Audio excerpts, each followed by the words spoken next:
I was on the phone and went past the intersection off the interstate, so Welcome to the club. thank you. Anyway, We'll stay a little longer this morning. So, now the reason to have town hall meetings is for me to hear from you folks. It's not for me to stand up here and give a big speech or anything like that. I think on the notice that we put out, we talked about identity theft a little bit as one issue that we're trying to address. A lot of folks have had their identity stolen from them. Trying to prevent that with new legislation, enforcing tougher sanctions or penalties for folks if they do that. There's a lot of new opportunities, I think, with the confusion on the health care bill. Anyone on Medicare should know that no one should be calling you. No one should be contacting you. Never give anybody any personal advice over the telephone. That certainly is something that a lot of these scammers are going to try to use the health care bill as a way of getting your personal information. But please be very, very careful and do not disclose anything like that. We'll be going back in session next Monday, and obviously there's a lot of issues out there. The Syrian situation is a major cause of concern for a lot of folks. I want to hear from you what you think on that. When we look at the budget situation, obviously we're $16.7 trillion in debt. We have deficit this year close to probably $700 billion. To address that, we have at the end of September is the end of the fiscal year, and what happens there, probably the sentiment right now would be to do a short-term funding bill maybe into the first part of December, and then when we reach the debt ceiling, either mid-October or early November, to have some type of a broader overall agreement that will address our fiscal situation in Washington. And the immigration issue obviously is getting a lot of conversation, a lot of different issues out there. But again, the reason for me to be here is to hear from you folks, so I'll just open it up. Are we all done already? Yes, sir. With regard to Syria, I'm surprised that the administration hasn't moved toward the international bodies, and if this person is in fact using lethal gas on his own people, I would think that we would pursue a war crimes avenue to go after this person and bring the world into it. And a lot of the missiles into Syria, I don't think that's what we need. Did everybody hear that? Any other input, please, on Syria? Because I have not received the classified briefing yet, which I will on Monday when I get back before votes on Monday night. We will not be voting immediately on Syria, but I agree with your sentiment, certainly, yes. I agree with him also. I think we should not do any action unless we have either NATO or UN or some other total effort. This should not be a one-country thing, especially with this national debt. And aside from Syria, when any household is overspent, they need to tighten their belt. I'd like to know, in Syria, they're talking about Syria. I'm a vet, he's a vet. What is it going to accomplish? What's it going to do? If you go over there and send missiles, aren't you going to hit them bases where them poison gas is? Where's it going to go? Or either that, they'll set it off. Well, I think I agree with that, certainly.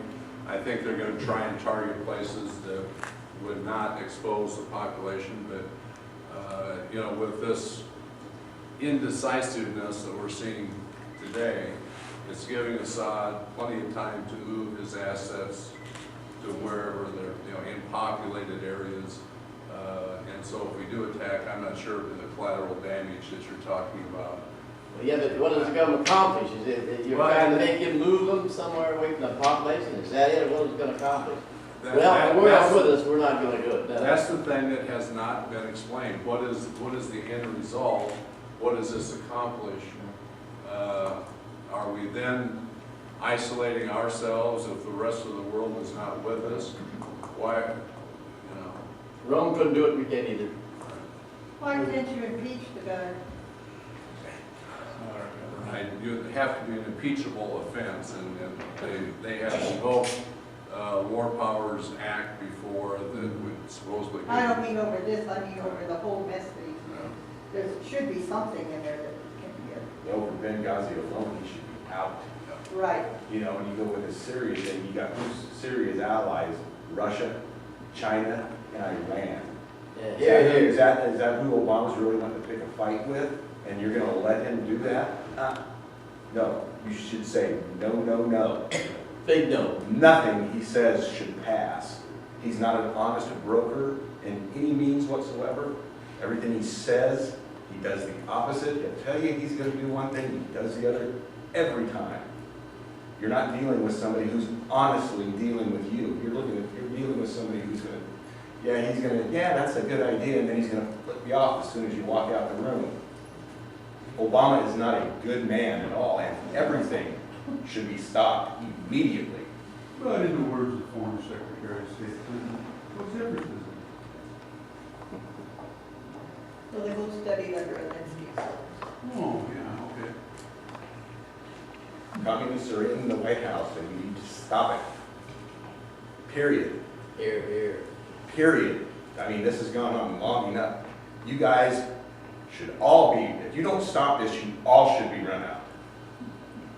All of you. That's a direct order from your boss. No. Yes. What about Obamacare? Is that going to be funded? I hope not. There will be a vote on the financial services appropriation bill that will prevent Health and Human Services from transferring money to the IRS to enforce it. Most of the funding, about 85%, is mandatory spending, is not subject to annual appropriations. So even if you prohibited that, 85% of the money would still be going on as far as implementing the health care bill. Obviously, there's huge confusion out there as the president deferred the employer mandate. I don't know why you side with corporations and then have individuals still subject to the individual mandate. If they're off, it's kind of like tax policy wants to help corporations but not individuals. No, there's going to be a major discussion and vote. I certainly would like to see us repeal it because it's not going to. I'm with that. I'm with you. Repeal that sucker. Minute it went in, my insurance went in. It was passed on a total partisan basis, not one Republican, anything like. And if you go back to the way it was done, on Christmas Eve in the Senate, they passed it with all the Cornhusker kickback in it, Louisiana Purchase, and a special deal for Florida just to buy votes at that time. And the one thing I think everyone understood on a bipartisan basis, what they passed was not workable. And then we had the election in Massachusetts with Scott Brown, and they didn't have 60 votes then in the Senate, so Speaker Pelosi decided to pass exactly what the Senate had passed because that way it could go directly to the president, everyone understanding it can't work. Read it later. And that's what they did. She said read it later. Well, we'll know we'll have to pass it to find out what's in it. Right. But, no, the whole idea supposedly was to get a lot more people insured. Anybody know how many people after it's over with will be uninsured yet? 30 million people. After all of this, the takeover of the healthcare system, there'll still be 30 million people with no insurance. How Is many that before or are after you uninsured remove now? this There's about close to 50.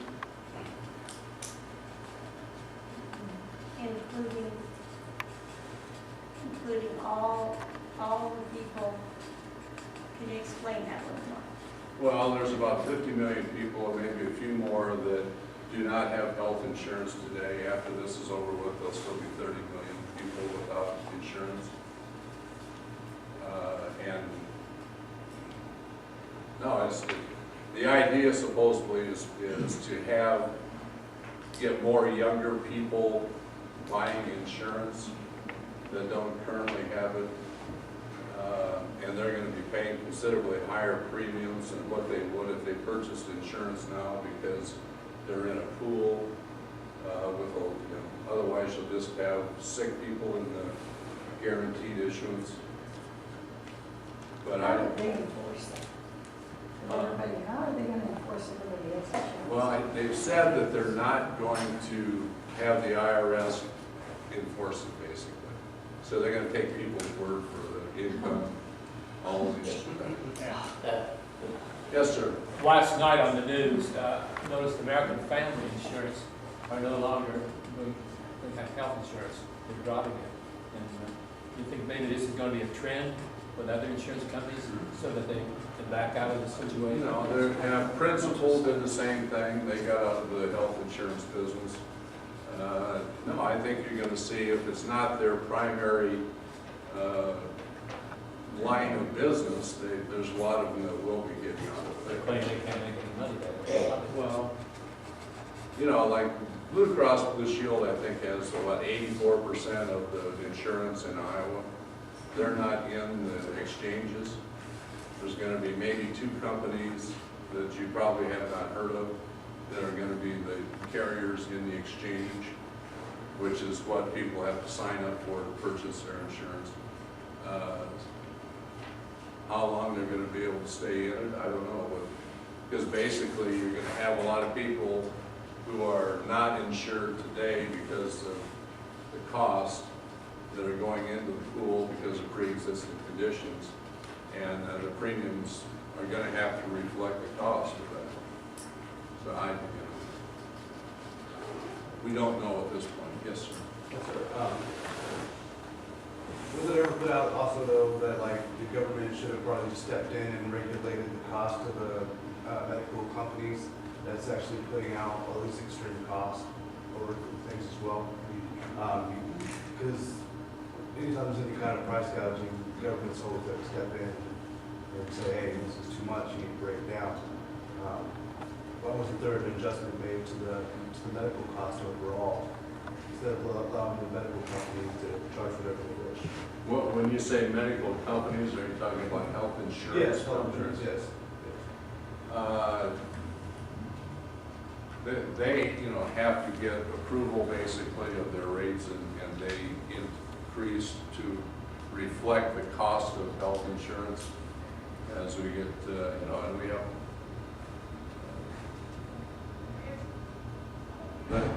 the medical costs today have gone up dramatically for a lot of different reasons. The technologies and all of those type of things that have increased the cost, but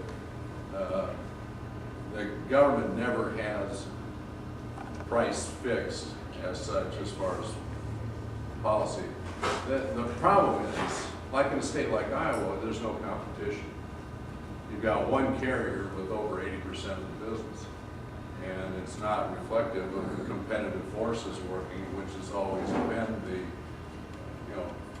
free enterprise system to actually have competition in the marketplace that holds on costs and provides better services.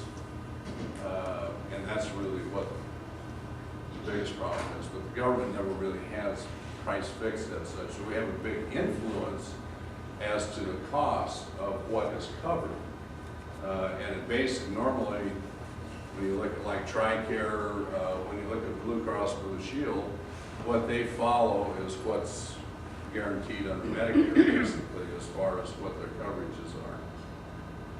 And as that has expanded, that's increased the cost. As more services, you know, are paid for through the insurance, but, and what we tried to pass was actually to create competition. You know, what we proposed, couldn't pass it at that time because we weren't the majority.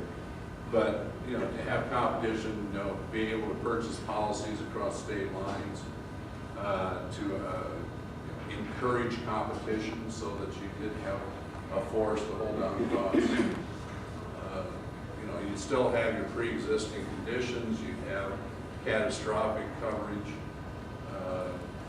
you know, the things that they talk about with the healthcare bill is being real positive. That's what we also did the same thing as far as having access to health insurance and guaranteed issuance.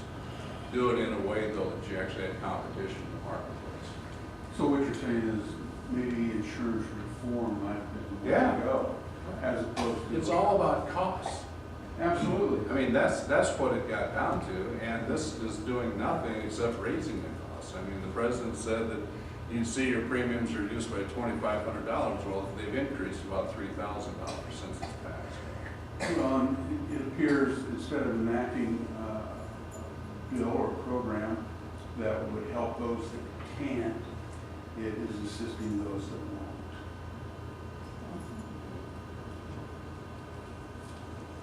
Yes. I understood that Congress and the Senate were covered under Obamacare to begin with, and now they have been excluded.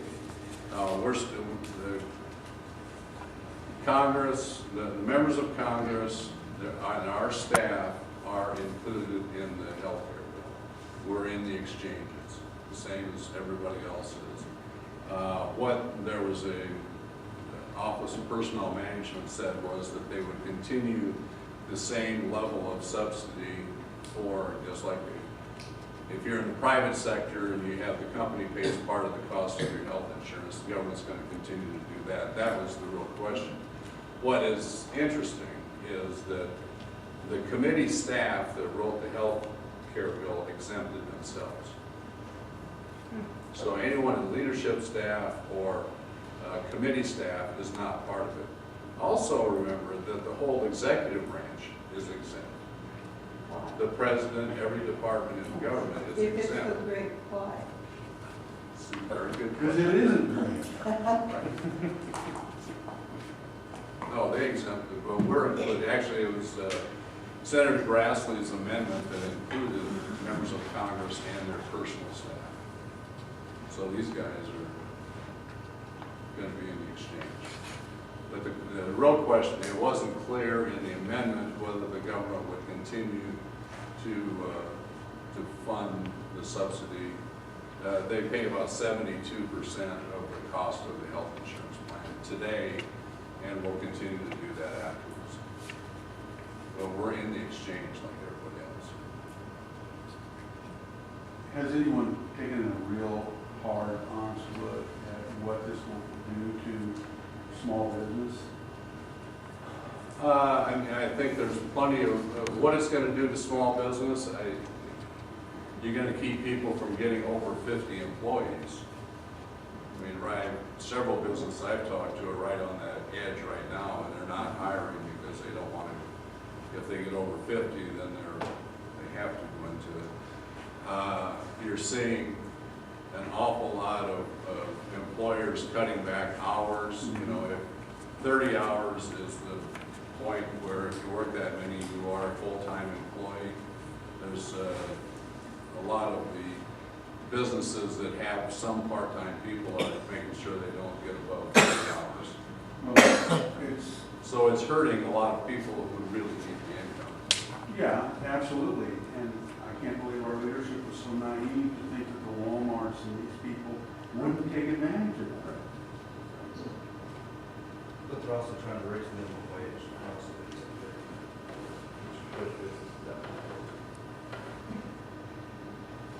Yes, sir. Kind of switch the pitch here a little bit. As a senior citizen, along with a lot of other people, we're bombarded right and left with ARP, the television, ads about reverse mortgages. And they emphasize all the time that this was okayed by the federal government.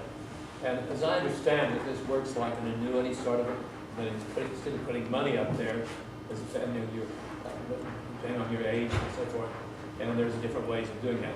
But then, apparently, I haven't looked into this, but it sounds to me like you're signing over your property.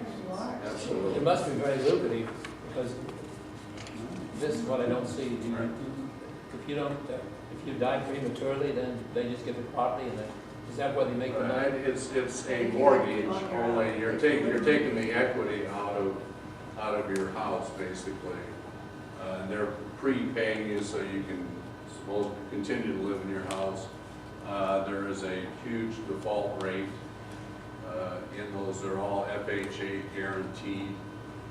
So and that's when they talk about government sanction. Basically, there's not one of those made that is not FHA guaranteed.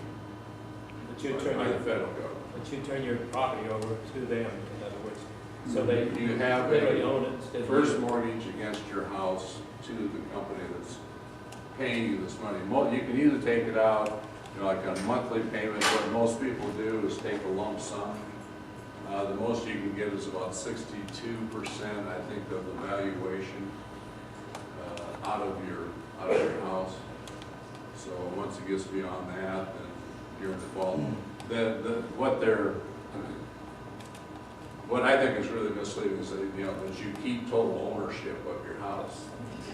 Sign it away. I mean, you continue to live in your house. And they haven't, to my knowledge, have not evicted anybody, even if it's in default. Well, another thing, they mentioned that you have to keep the taxes paid. Oh, yeah. Who decides whether you have to paint your house, if they're up to you? It looks to me like they come by and say, hey, you're not doing this, so that's it. Well, and to the lender, there's no risk because it's government guaranteed. Right. And FHA is, it used to be that was about, the regular mortgage, it used to be that was about 2% with Freddie Mac and Fannie Mae in trouble. Now they've gone to basically FHA is the largest entity that guarantees loans now, so it's up to about 35% of all the loans that are made are FHA. But what you're talking about, I just cringe. I chair the Transportation and HUD Subcommittee, Housing and Urban Development Subcommittee on Appropriations, and we fund or have oversight of the FHA in that, and their default rate is going up dramatically as we speak. It's not. They're going to be the next Freddie and Fannie, basically. And as soon as they start foreclosing on those properties, that'll be the end of it.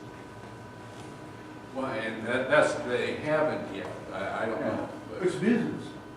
well, Why look like the bad guy when you don't have to? and the lender who's got the government guarantee behind it, he doesn't have any incentive to foreclose, basically. What would happen if the prices dropped like they did on farmland in the 80s, and you get upside down in the valuation? Then what happens to people who are living in Then the house, it's- and what happens to FHA and the whole big mess? Then it's in default, and FHA picks up the tab. Yeah.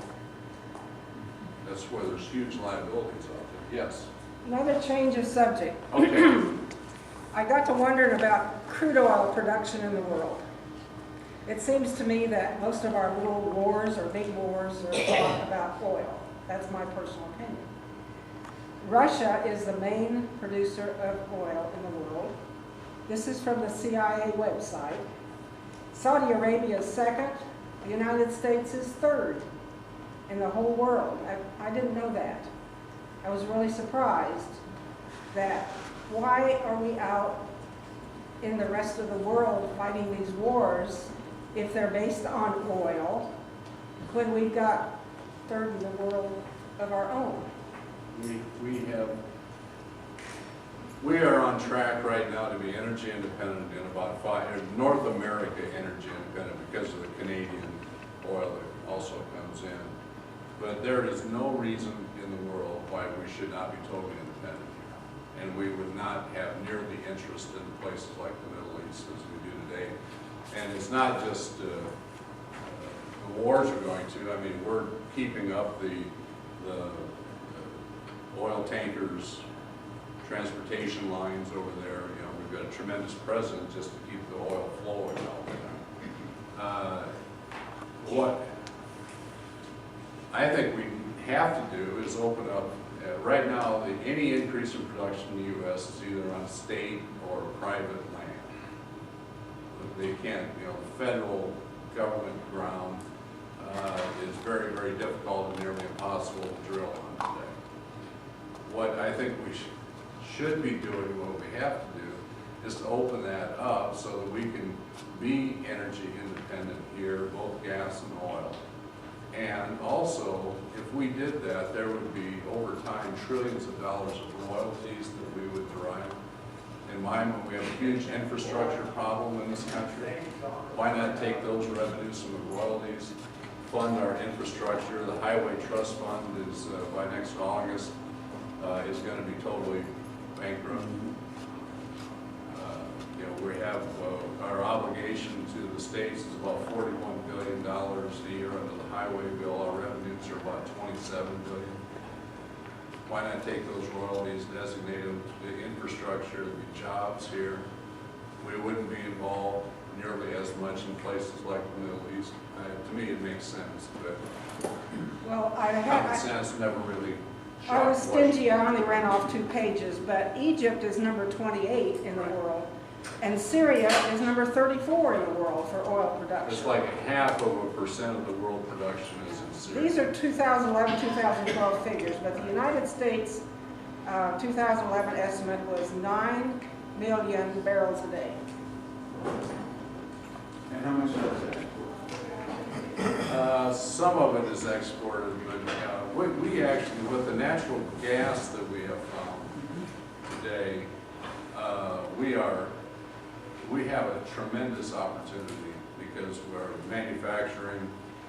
That is a huge cost of manufacturing. We are much cheaper here than worldwide on natural gas. And if we continue, I think we can bring jobs back into the country. Certainly things like the Keystone Pipeline should be approved immediately. I don't understand at all what the hesitation there is. There's no environmental impact. Well, it almost looks like the right hand is feeding the left hand. You know, we haven't constructed any new refineries since what, 1970? We've added on, updated some, but we haven't new ones, you're But right. it's like the oil companies, gasoline manufacturers, fuel manufacturers have carte blanche. It's, you know, what has been the driver to increase the cost of gasoline per ton where it's at today? And I think it's nothing but greed, and people in government would like to see us not travel so much. They kind of like to have you stay at home more often.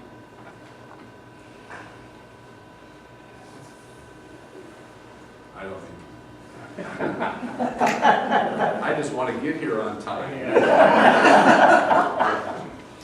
Can I change the subject again to from oil to immigration? First of all, thank you for having these town hall meetings. I think these are really helpful to get input from all of Iowa. Since you have a new district, I think this is great that you're meeting, I'm assuming meetings. Immigration. A few weeks ago, Chad Brown, the co-chair of the Republican Party in Des Moines, resigned. And seems like a very thoughtful, intelligent young man, and was an asset to the party, I think. And in his resignation, he said that it was the hateful comments of Congressman King about immigrants that really concerned him. And he didn't feel like he could be a part of a party that was so hateful in their statements. Speaker Boehner has spoken out against it. Harry Cantor has spoken out against Congressman King. Do you feel, first of all, are you concerned that someone is leaving the party for that? And secondly, Do you think all modern Republicans should speak out against hateful comments? Yeah, and I think it's very unfortunate. I think it was, his choice of words obviously was not good because, no, and we put out a statement at the time too about the fact that we need to respect everyone and have the conversation be at a level that's very civil, and we'll have real differences sometimes in approaches, but no, it was unfortunate, to say the least, yeah. What was he said? I'm not gonna, if you want to, What was he said? I don't want to repeat it.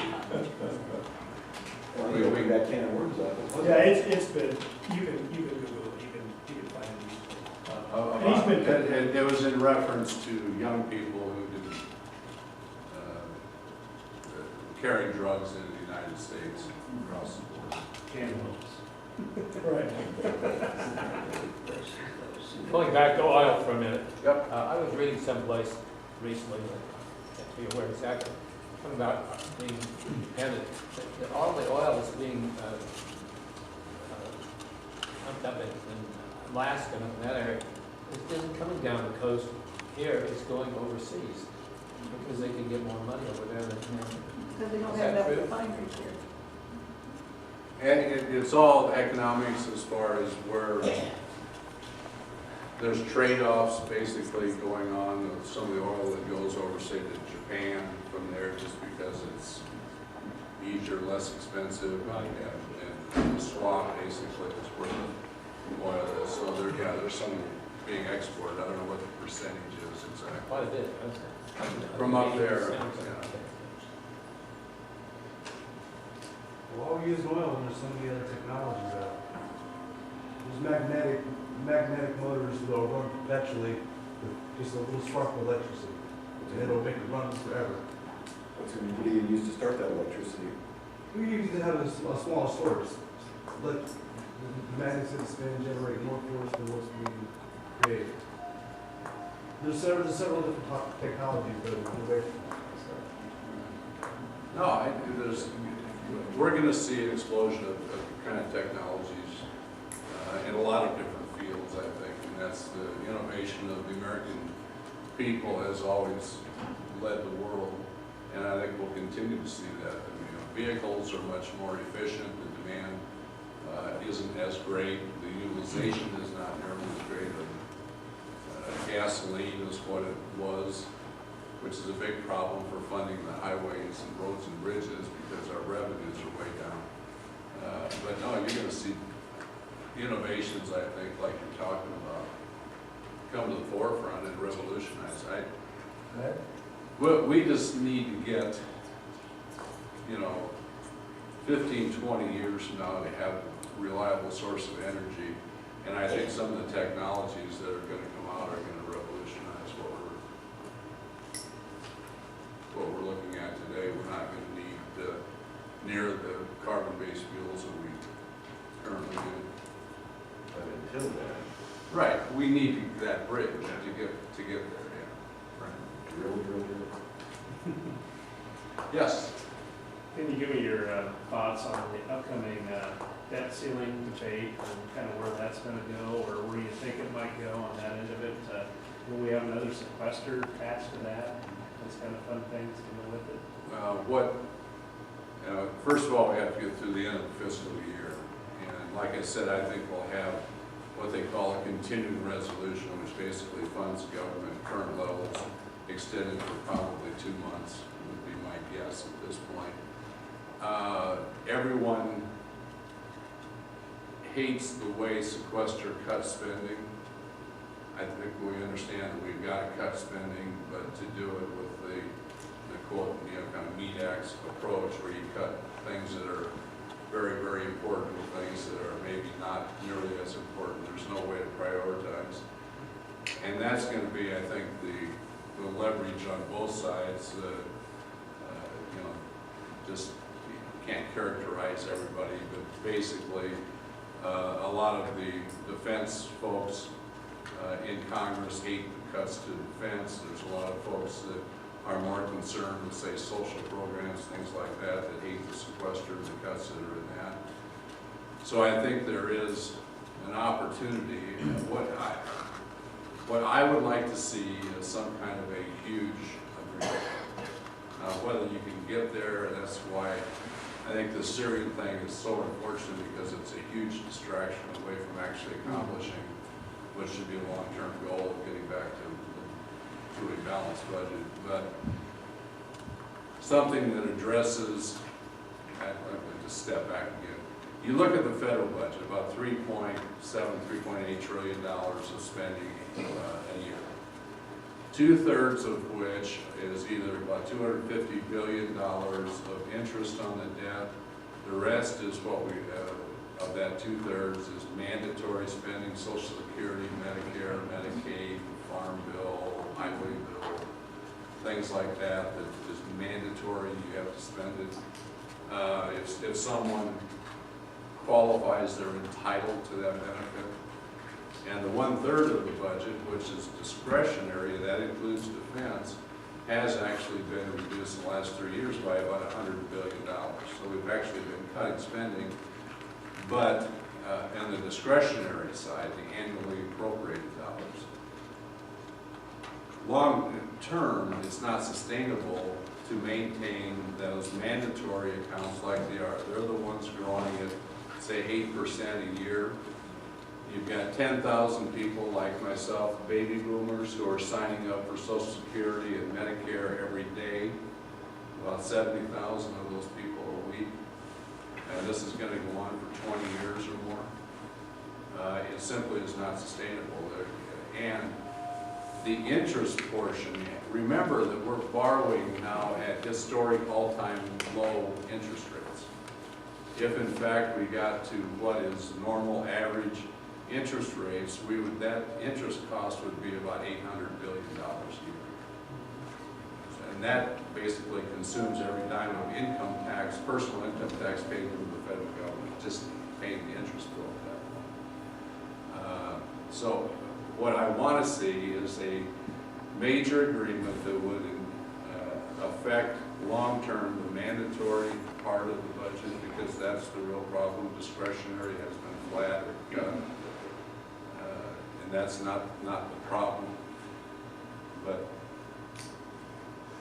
things like Social Security, Medicare, Medicaid, especially Social Security and Medicare, have always been what they call the third rail of politics.